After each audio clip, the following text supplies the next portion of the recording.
I got to blame my wife for having a birthday every year. And we had this planned months ago. I could not have expected it to be the single greatest South Florida sports week we've ever seen in sports. I owe the audience an apology for my wife having the same birthday every year and planning the balance in my life months in advance to try and get away from the NFL draft. And furthermore, by having specifically in the local hour yesterday, David Samson, of all people, with Knicks fan Stugotz, ruining what could have been a really special local hour with New Yorkers. So, David, go sit in the penalty box. Whoa! Go sit in the penalty box. We should have done that yesterday, actually. That's a record. Earliest penalty box. What did I do to you? I'm sitting here covering for you. Well, you ruined 18 years of what I've been trying to build in this market is what you did yesterday. So I'm going to send you the penalty box now, and you're going to spend the whole hour there. Oh, my God. It's a 1 hour major. I don't need Wow, a misconduct. I don't need to be here, man.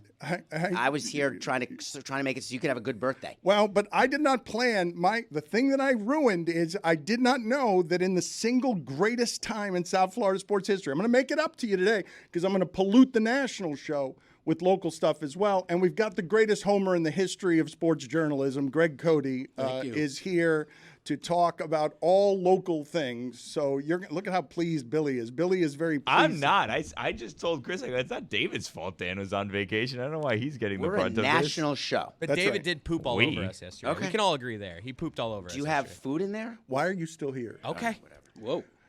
He also, well, you guys laugh, but he's also been in here saying that Meadowlark should cut from its budget because he's helping us on the business side, breakfast and lunch for the group. He says it's a waste, and he says it's not. Yeah, he says it's not something. No, we talked about that. I think he's changed his mind. He's been enjoying it, too, for Well, someone who says we should cut it. I show see him out there a misconduct. lot. Hold on a second. He offered to rep our union, so he's That's playing also both true, sides yeah.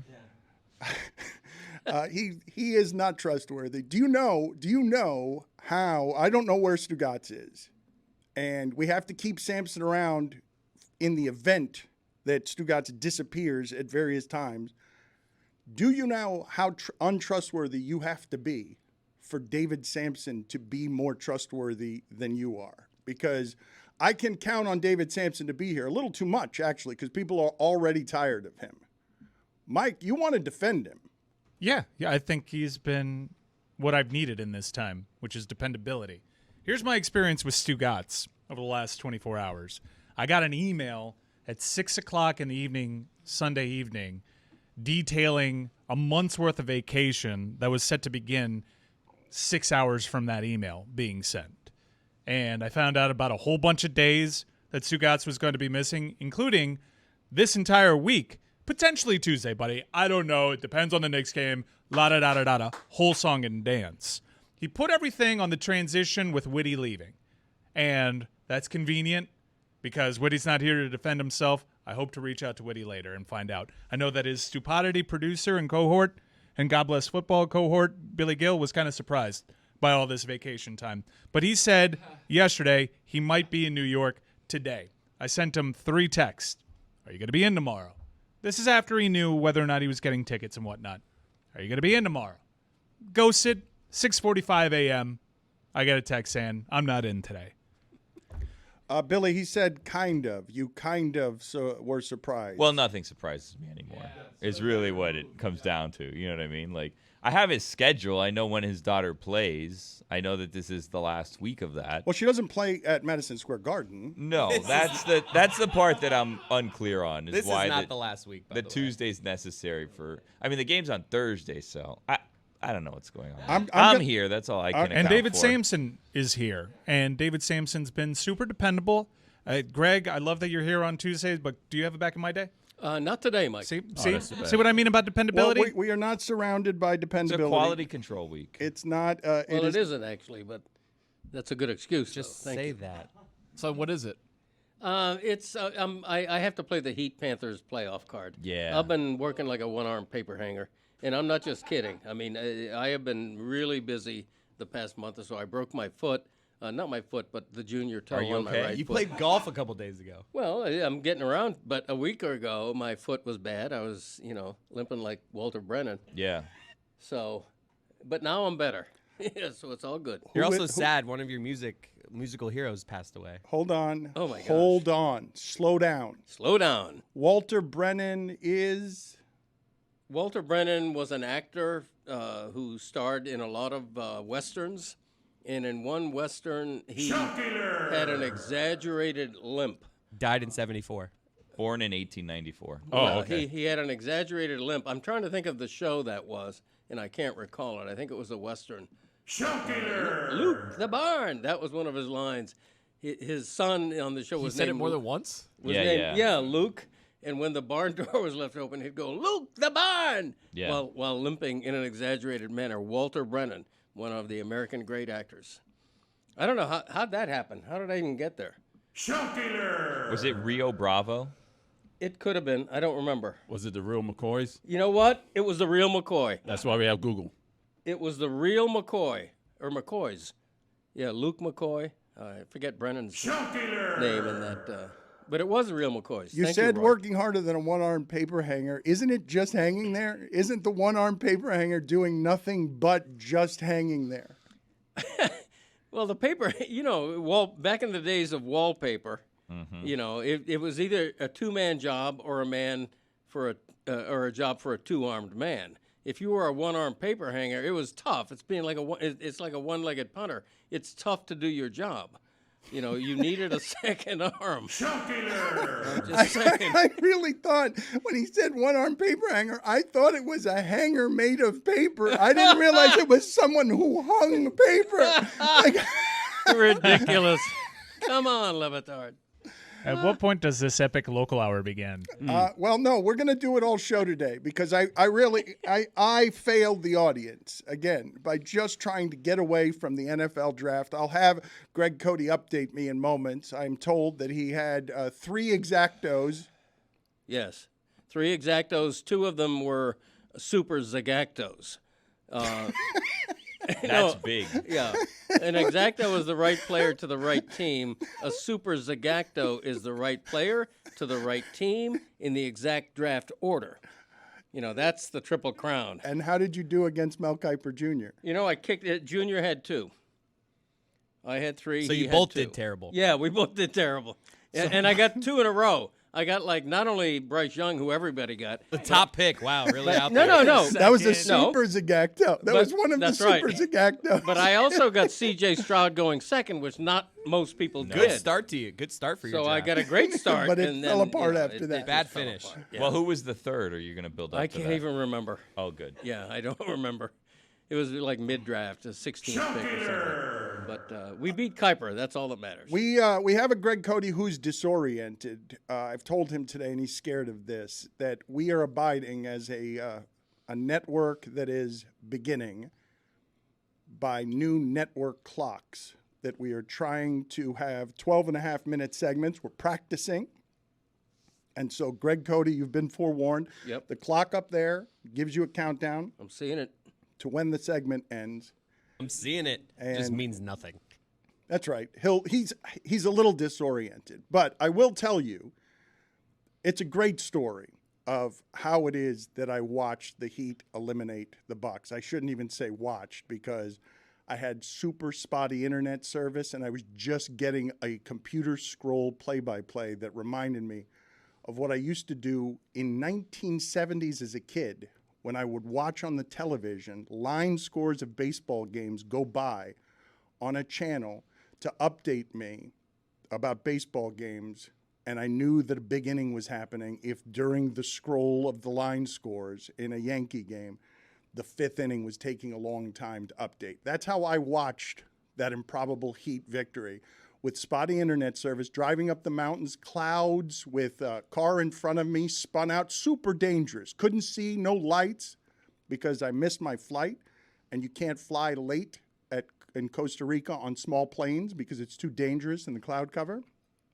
And so I'm going up the mountain, and a guy spins out in front of us and goes careening into the side of a ditch with glass all over a very dark street that you could barely see. And I'm looking at my phone, and I'm like 6.1 seconds. What's the coach's challenge? What's the coach's challenge? What do you mean coach's challenge?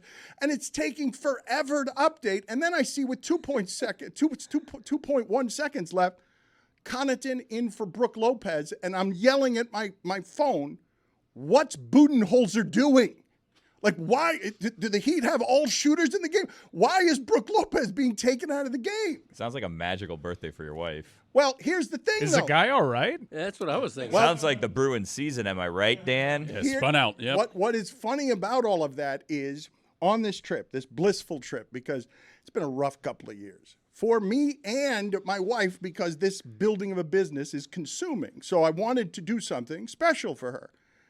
And she's in a Costa Rican river, and she's blissfully happy. And I could see it on her face.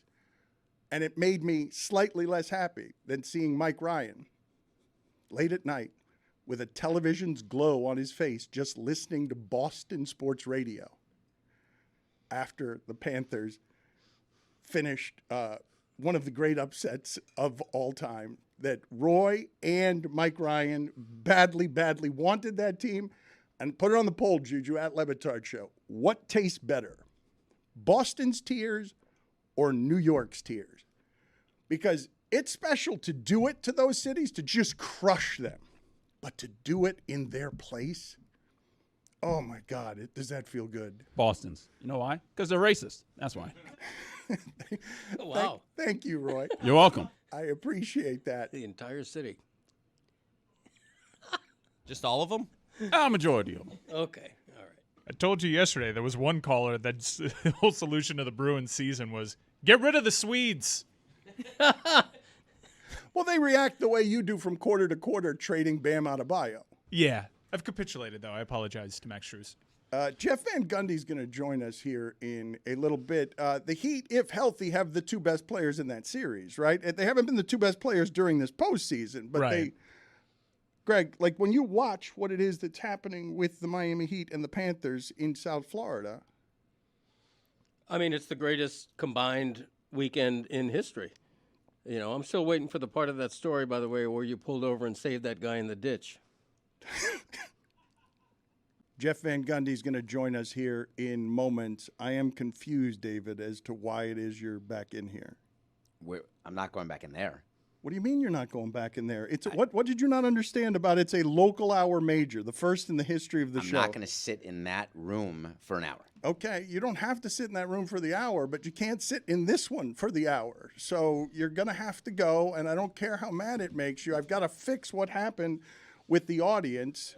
I don't blame you for being pissed off about it. Is this you trying to make David Samson the hero? Because this is very mean. The hero? No. This is the victim. We're getting so much criticism for everything David Samson related. It's unrelenting, okay? Let me just read a couple of them for you as we wait for Jeff Van Gundy. Get this guy off the bleeping show, man. Jesus Christ. A tremendous week for sports down here, and we get Samson gaping his asshole and just shitting on it. Graphic. I think that's going to be bleep. There's no way you think that that's okay to read. No one wants this much Samson. He sucks. The less Samson, the better. It's hard to pick the menu items you like at the restaurant when David Samson is in every single dish. I like that metaphor. I can't do this Samson shit every day. Starting the show with Samson makes me immediately shut it off. Is he leaving? Is he quitting? Is he quitting the show now? Now he's quitting the show. Yeah. Angrily, he just. I mean, he lasted longer than I thought he would last. Good news for the union, I guess. Jeff Van Gundy is with us now, the famous Knicks coach. Haven't caught up with him in a long time. Looking forward to it. The second best Van Gundy broadcasting basketball games anywhere in the country. Look at him. The picture of joy. Look at his face. Just drinking in the playoffs. It's the 23-year anniversary, Jeff, I don't know if you know this, of the team plane blowing over your Honda Civic and making it crash into Allen Houston's Mercedes. Can you take me through what happened there? Happy anniversary. Welcome to the show, by the way.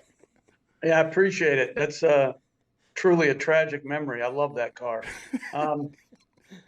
we came back from Miami. I think we were down 3-2. I think we lost to Miami, and you're taking that long flight and you're in misery about losing, one game away from elimination.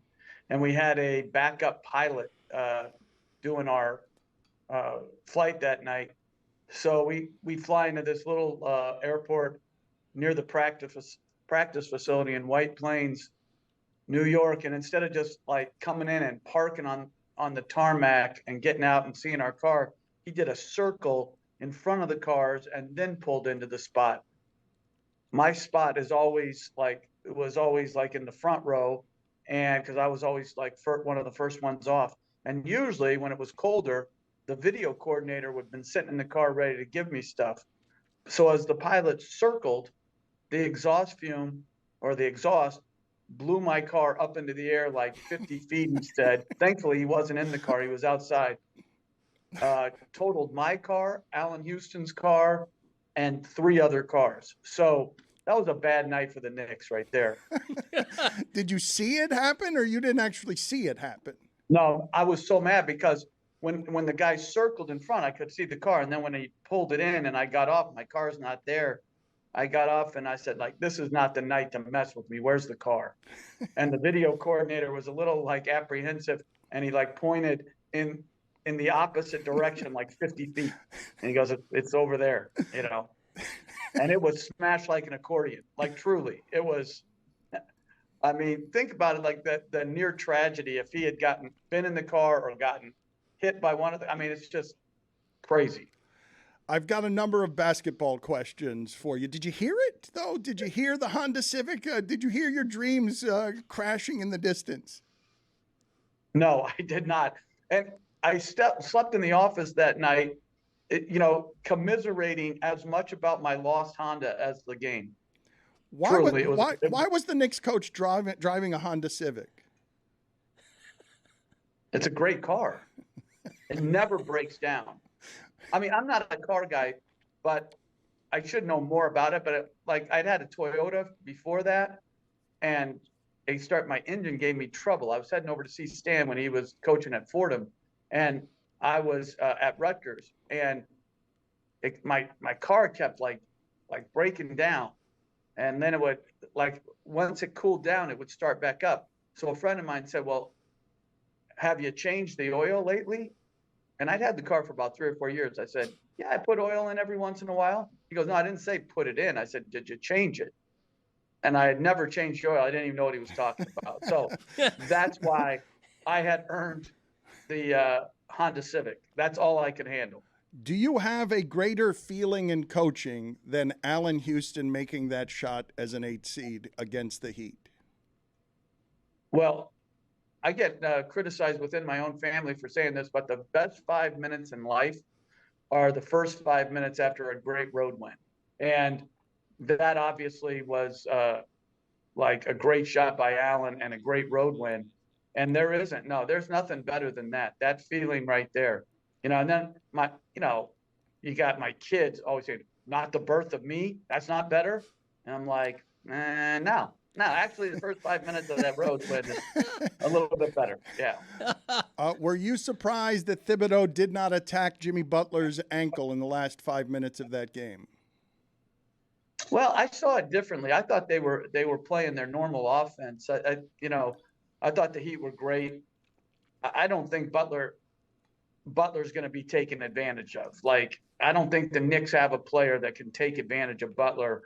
Hobbled or not hobbled. I think Butler's clearly, and obviously to Miami fans, not just a great player, but a great playoff competitor. And so the thing I think they have right now over both Milwaukee and in game 1 is when they put Butler and Lowry out there, and I would include Love in this and Adebayo, they just have great competitors.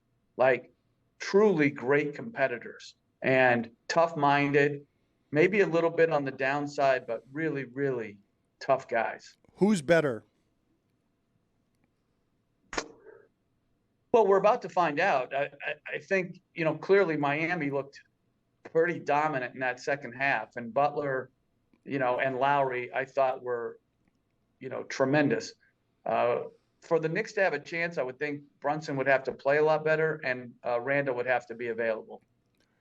Can you tell me how surprised you were to hear Giannis Antetokounmpo say that that wasn't a failure? Well, I love the back and forth on it because I'm sort of caught in between. Like, I love Antetokounmpo, and I love like how he was speaking, and I think I love that he didn't give in to what he was supposed to say or what people thought he should say. He spoke from the heart, and he did it, I think, very eloquently. I think there's a difference between failure and disappointment. I think clearly it was a disappointing result. The thing I would have rather him talk about, or equally talk about, they got him into the whole adjustment game, what they should have done different. And when you're 10 for 23 from the free throw line, I think you should just say, hey, I need to make more free throws. If I made more free throws, we win the game and we play in game 6. And I found it, but I love the other side too. Like I've heard a couple other people, like after losses, then say, oh, this is only steps towards success, mocking that answer. So I understand both thought processes. I just love Giannis and how he speaks from the heart, and he doesn't go down the road of cliches where he says what's expected of him. Oh, but Jeff, I mean, not only missing 13 free throws, fouling a three-point shooter on a critical play, going 3 for 12 in the fourth quarter and overtime. If you can't call that a failure, you can't call anything in the history of NBA playoff basketball failure. Yeah, I mean, I guess it's just how you're going to grade yourself. And, one thing that Thibodeau always says, and I really do, I think it goes to what Giannis's mentality on this was, is that when you put everything you have into something, you learn to live with whatever the result comes, whether it's a good result or a bad result. And I think when you watch Giannis play, he does put everything into it. And so I think that's where he comes to the, like Thibodeau was saying, like when you put everything in, you're not going to say it's a failure because you did what you could. But Jeff, it's professional. It's professional sports, though, Jeff. It's not trying. It's professional sports. No. They're paid to win. They're paid to have a Game 7 at home so they can sell concessions. Like what happened to Giannis is we really like him, and so Barkley and Steve Kerr defended him, and a bunch of people did. But if Kevin Durant's toe hadn't been on that line, I think the reaction would have been a lot different, and we'd be wondering whether Giannis could ever win in the playoffs.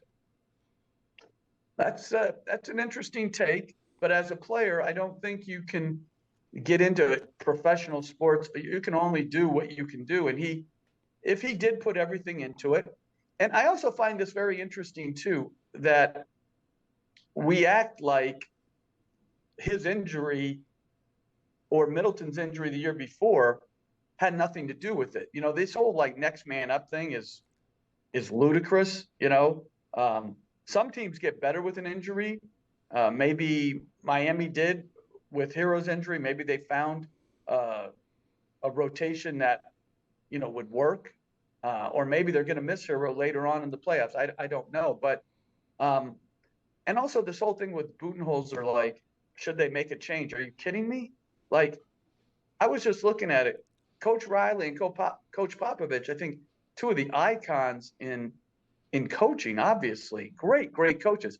They lost, I think, 8 times each to a higher seed in their career.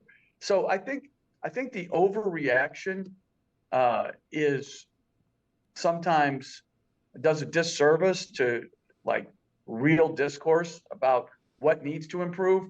And I do think likability, going to what you were saying about Giannis, likability has everything to do with media coverage. Unfortunately. Jeff, does Miami win that series, do you think, even if Giannis plays the whole way? We've got less than 20 seconds. I would say it would have gone deeper, but Butler was dominant. He was just great. And the way they shot it, I don't see. I thought Miami was the better team. Jeff, good seeing you again, sir. Sorry about the Honda Civic. All right. Take care. Mourn it for me. All right. Greg Cote, like a harpy eagle. What are you shaking your head about, Billy? Because he is zoned in on that clock. All he's doing is terrified and watching the clock and doing nothing else, really. Doesn't care what's coming out of his mouth. I was hoping that I'd be able to get him there mid-question to Jeff Van Gundy, but all he's doing is looking at the clock and nowhere else. I'm a professional. The poor guy can't win. He's just there. His son and Roy are criticizing him for how he's zipping his bag, how he's drinking his water, saying everything he's doing gets picked up by. The guy can't breathe without being criticized. We're around just these producing parts. him. We're telling him that we can hear all his breathing during the Jeff Van Gundy interview. Excuse me for breathing. What do you want me to do? He happens to be very fidgety. Why are you still here? I don't understand. It's not, the hour is not over yet. You keep coming in here. Are you still talking local? Listen to me. Yes, we're still talking locally, and I'm going to be doing it a lot on today's show. And I'm getting inundated. Listen, a guy writes in. If my granny was on her deathbed and I heard that David Samson was there, she'd have to catch me at the pearly gates because I'm not going. Please, I'm begging you, no more all-day Samson. I'm sorry, guys, but I can't stand Samson. Does he have to be on every flippin' day? It was so much better when he was only on Thursdays and I could just skip the episode. Why are you still in here? Starting the show with Samson makes me immediately shut it off. It turns out that I prefer silence to a Samson show. Thanks, Dan. I can't do this Samson My every suggestion day. to you, I'd just do it without me then. Galaxy, I'm actually fine. Galaxy Brain. I came here for weeks for you so you could go to Costa Rica, whatever you were doing, to have some balance. You have no one you can count on this show. Nobody at all. I'm actually here. And you're reading the negative stuff? What, did someone print it off Twitter? Farty McPooples writes. Oh, well, in that case, Farty McPooples. He's soulless swine. Galaxy Brain move by Le Batard to add Samson, instantly making everyone else on the show seem 10 times more likable. You're welcome. By the way, are these bitters for Metalark? Is that your exit strategy, Farty McPooples? David Samson is a rat bastard. Wow. Is that my ex-wife? Who is that? David Samson is a punk kumquat that has no clue on sports. Okay, you're right. What have I done? See ya. I'm actually not coming back this time. Please don't have Samson on the main show. Quibbling, choppy, arrogant, and disagreeable is not fun or smart. All right, he's left again. I'm disturbed. I was trying to enjoy. It wasn't even a vacation. It was just my wife's birthday weekend, and I was just trying to enjoy it. And I got inundated with people complaining that Samson's on the show too much. I think if you go to Costa Rica, it's a vacation. Dan, we as a collective, and I'll speak on behalf of everyone, we were worried about the way you vacation because you disconnected very poorly. Like, we were like, Dan has been through a lot. Like, he deserves this getaway, this break from us and all of our, things. Our tomfoolery, exactly. He should get away and disconnect. And it seemed like you were connected. Yeah, very so. Well, not very so, because the internet, as I said, was splotchy there. And to answer the question that Greg Cote asked earlier, I did not get out of the car to help the person who had crashed. What? The driver of our car did, because I knew you had a driver. It was really dangerous. Well, Yeah, you made it seem made it seem when like you you were described the driving. danger. Yeah. You guys think I was driving on dangerous, foggy roads, reading whether Pat Connaughton was allowed back in the game or not? You Yeah. said it a few minutes ago, Yeah. and it sounded like you Stolen were driving. valor. Yeah. Because you were texting and driving, you're the one who bumped that guy in front of you and spun him out. Jeez. I saw it. Can you guys tell me whether or not you guys talked about what a cheating play that was to tie that game into overtime? Because when I saw that Pat Connaughton was put in the game and the Bucks didn't have a rim protector, I thought, okay, Jimmy Butler made that basket because Connaughton was in the game. But he shoved Connaughton in a way that was super obvious. Yeah, no, we admitted that he pushed off. But also, did you see the 2-minute report? They actually said it should have been an and one. Wow. And also, Jrue Holiday pulled Jimmy Butler before he rolled off. This reminds me a lot of the time that you went on your honeymoon and the China thing happened at the beginning of your honeymoon, and then a month later, you're like, I got to catch up on the China thing. And the China train had moved. Oh, but I'm not leaving behind two of the greatest upsets in the history of South Florida sports, and I'm not going to deny the audience of how wrong I got it. I said the NBA was not wide open this year, that the Bucks were the best team. And they got eliminated in a way that you've never seen. Never mind an 8 seed losing to 1. Never that way. That's never happened on where Jimmy Butler is saying to Drew Holiday, "I own you," in his face when down 6, and then Drew Holiday is telling point forward, "Yeah, I'm retiring as soon as I cash my last check. I'm done with this sport." He made him want to retire. And And Done then 2 years. Then Richard Jefferson and Stephen A. Smith are on ESPN, where you could have heard a bunch of people yesterday on Max Kellerman's show laughing at the idea of James Harden carrying the Sixers. I'm hearing that the Knicks have people to stop Jimmy Butler, as if Drew Holiday wouldn't be better than anyone they have to stop Jimmy Butler. The part about that series that's super confusing to me, is a couple of years ago, Jimmy Butler shot 30% and got outscored by average by Bryn Forbes against the Bucks. And I thought, truly terrible matchup for Jimmy Butler to have Giannis in any condition being out there. Giannis said after the game that he thought he'd be guarding Jimmy Moore.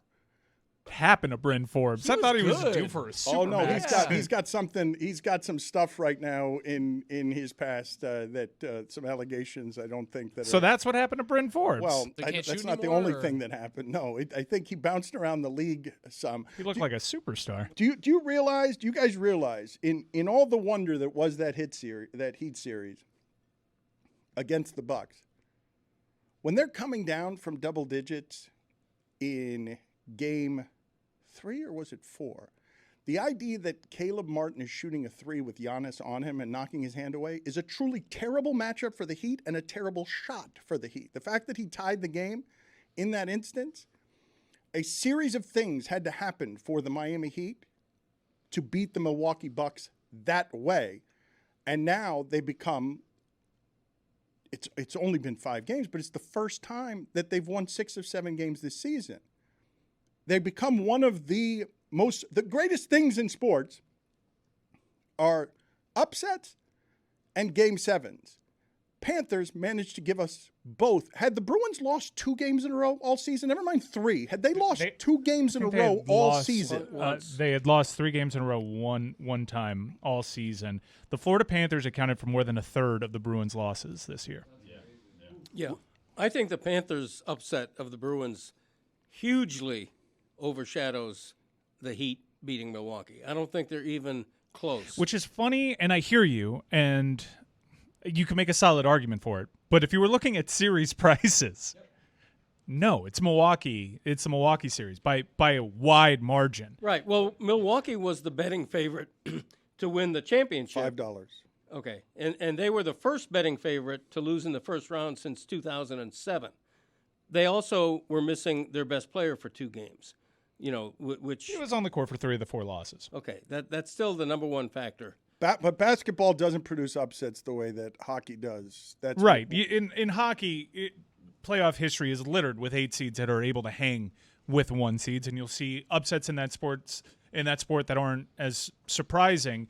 The thing that will make this one resonate more than maybe even the Heat upset is that this was the greatest team of all time, 65 wins. They an came NHL back record. from a 3-1 series deficit against a team that had 42 points above them in the regular season. And they That's came never back from a happened. goal deficit with a minute left in their season, and they found a way to do it.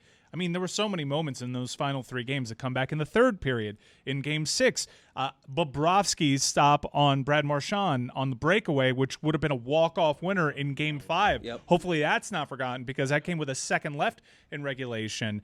That is, we talked about this yesterday, Dan.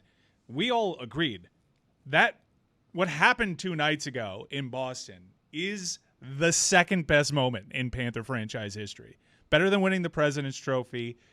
That is just shy of making the Stanley Cup. I can't believe that the Panthers had the courage that I would not have had to blow up last year's team because they thought it wasn't playoff equipped and that this one was.